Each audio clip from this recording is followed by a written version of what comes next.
Right, yeah, cool. We've locked the doors because usually somebody is left when poet is announced. And usually it's my mum. Not this fool again.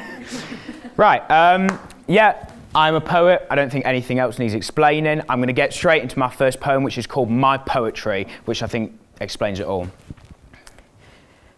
My poetry is about laughter.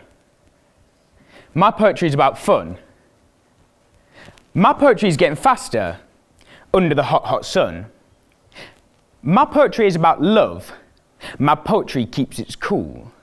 My poetry knows what's what, because my poetry ain't no fool. My poetry is human. It thinks like you and me. When my poetry comes around, I offer it a cup of tea. My poetry likes to feel. It hates the self-checkouts. Please place the item in the bagging area. It makes my poetry want to shout. My poetry delivers truth. My poetry delivers power. My poetry usually comes to me when I'm in the shower. My poetry is for everyone, for families and for you. My poetry wants to inspire and wants you to write poetry too. Because this old world is changing, there's much for poetry to fear. Censorship-quelling speech makes my poetry shed a tear. My poetry has a voice, and it speaks that voice out loud. My poetry wants to shout and gather a massive crowd to tell the world a secret, to enable that use of voice. We were all born with one, and to use it is your choice. So when you see an injustice, don't just walk on by. Speak out, shout loud at the top of your lungs, because all we can do is try. My poetry is about laughter. My poetry is about fun. My poetry is getting faster under the hot, hot sun. My poetry is real. My poetry comes from the heart. My poetry wants to see a change in this. This is where it starts. You can clap if you want.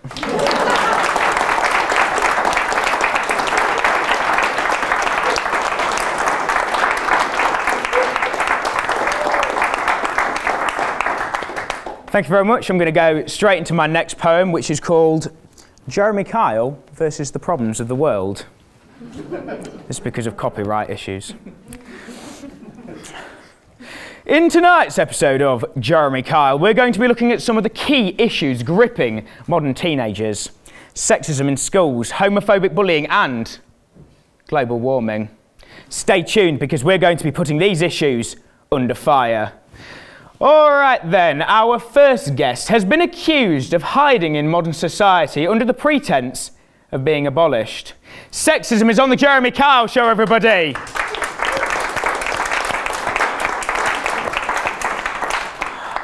Well, well, well. What have you got to say for yourself? Sexism, the old serpent in society, hundreds of years you've had notoriety, but still, you exist. Seeping through generations, your very few supporters are running out of explanations like, men are the dominant sex. Who really believes it? Even the new doctor's a woman and she is the But even with powerful women like Judge Judy, countless girls will still feel worthless unduly. And with fathers still saying things like, be a man, that young boy will never realise that he is trans. Instead, he will start fights with his classmates and cover up emotional traits. And disrespect the girls because he thinks he can, because he has been taught how to be a man. And the girls won't fight back because that is their place. Boys will be boys. Now put on a face. The truth is, sexism, we don't need you. We were all created equal and it's about time we started remembering that too. Steve, get him out of here. I don't want that face on my show anymore. Go on, get him out of here. Oh, some of these guests do rile me up.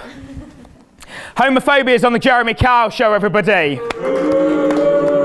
No, come on, where are you going? Yes, they're booing at you for a reason. Now get sat down. You weren't saying that when you saw a gay guy and started to frown. Homophobia. Do you have any idea why you're on Jeremy Kyle this morning? You're a troublesome issue, and our surveys say you're starting to get quite boring. You have been accused of coming in all shapes and sizes, from granddads to teens. I've got a list of your disguises. See, The problem isn't granddads that just don't get queers. It's the active hate crime where people lash out and jeer on the streets of a developed world, we call it. All that's developed is our hate and how we've learnt to promote it. And even after hundreds of years, for the homosexual community to gain an equal playing field, infringing on basic human rights, people still refuse to yield. Furthermore, our research says that suicide rates are 3 times larger in the LGBT, so this is a matter of life and death. Can you not see? Also, it segregates. 2 groups, 98% the same. When your kid can't be friends with that kid, isn't that a shame? And we all know who else segregated, a little group known as the Nazis. Although on a grander scale, I admit, homophobia was at the heart of their party. And when we point out these similarities, isn't that just a shame? Think to yourselves, isn't that awful? Doesn't it make you sad? Because no, this should be making us mad at homophobia. You're outdated, derogatory, and you are boring me too. Steve, get him off my show. I don't want to see his face. Go on, out of here. All right then, guys. I think we've got enough time for one more guest on the Jeremy Kyle. Earlier today, we sent non-believers of global warming off to take a lie detector test, and the results are in. Global warming's on the Jeremy Kyle show, everybody.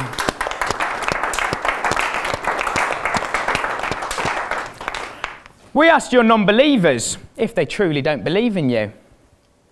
They said yes. Why did they say that? Because they were telling the truth, he says.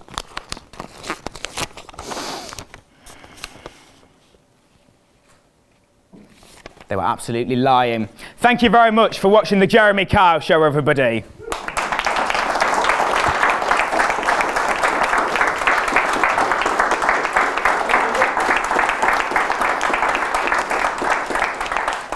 And just when you think it's over, I've got one more.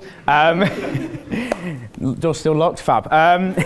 This poem is, the name derives from a 90s film. I don't know if anybody of you have seen it. It's called This Is England. It's a film about skinheads, and so obviously I relate a lot. But it was also meant to have quite an ironic sense to it, because there's a racist monologue within the film, and this poem is about racism. This is England, the land of top hats and tea, where Big Ben chimes and all hell Britannia rules the sea. This is England, fish, chips and roast dinner, where it's coming home and we're the 1906 winner. This is England, and we're all under threat.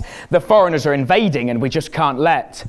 The refugees are invading, we hear the National Front shout. Tighten up immigration, got to keep them out. Because they'll be clogging our welfare and stealing all our money. They'll nick all our jobs and find it all so funny. Because this is England, God save the Queen. But where is this going? And where have we been? See, politicians are quick to say what we're built on. Old institutions and tradition, is that where we're from? Maybe back before the Second Great War. But since that time, this country has done so much more. Like the Commonwealth Acts and Edward Heath's Ugandan scheme, on the road to helping people we were. Or so it seemed, because it wasn't long before we went the other way. We don't want you here, people started to say. This is England, which became a beacon of hope for all, where people could come when their homeland started to fall. This is England. Thank you very much.